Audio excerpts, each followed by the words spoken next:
அப்போ மார்ச்லேருந்து அவர் சும்மா இருக்க மாட்டார். கண்டிப்பாக கட்சி கட்டமைப்பதற்காக அவர் போகிறதுக்கான வாய்ப்புகள் நிறையா இருக்குது. போகணும், அது பக்கம். ஒருவேளை கட்சிக்கு வேலை செய்வதற்காக பிரசாந்த் கிஷோர் வந்தால் ஏற்கனவே இருக்கக்கூடிய ஜான் ஆரோக்கியசாமி இருக்கிறாரு. ஸோ அவருக்கும் இவருக்கும் ஏதாவது ஒரு வருமா அல்லது ஒருவரும் ஒருத்தர் கிளம்பிடுவாங்க? அப்படிலாம் வர வாய்ப்பே இல்லை பிரதர்.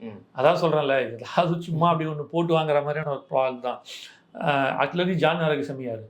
பிரசாந்த் கிஷோர் ஒர்க் பண்ணிட்டு வந்தவர் தானே. ஜான் சார் பிகே சார்ட்ட ஒர்க் பண்ணிட்டு வந்தவர் தானே.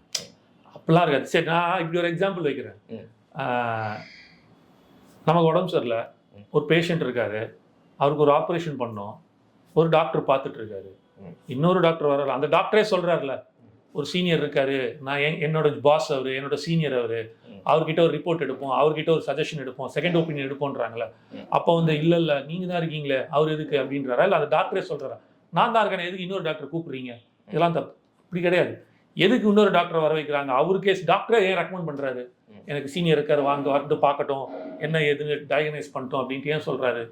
ஏன்னா அந்த பேஷண்ட்டை ட்ரீட்மெண்ட் பெஸ்ட்டாக கொடுத்து அவரை காப்பாற்றி அனுப்பணும். ஆசிட்டிஸ் அதே மாதிரி தான் கட்சியை பொறுத்த மட்டும்.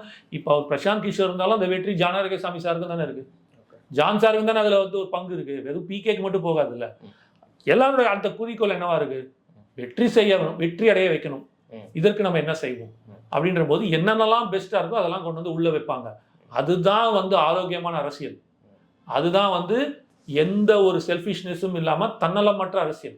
இப்போ ஜான் சாரே தான் வந்து பிகே வர வைக்கிறாரு அப்படின்னு ஒரு பேச்சுக்கு வச்சுப்போமே, அவரே தானே வர வைக்கிறாரு. விஜய் சார் போயிட்டு பிகே நீங்கள் வாங்கன்னு கூப்பிட்டுருக்க மாட்டாரு. கூப்பிட்றதுக்கான வாய்ப்பும் கிடையாது. ஏன்னா he doesn't have any contact, he doesn't know who he is. But John சாருக்கு அவருக்கு தெரியும். ஃபோன் பண்ணி வர வைக்கிறாருன்னா அப்போ தன்னலமற்ற ஜான் சார் இருக்காருன்னு காட்டுது.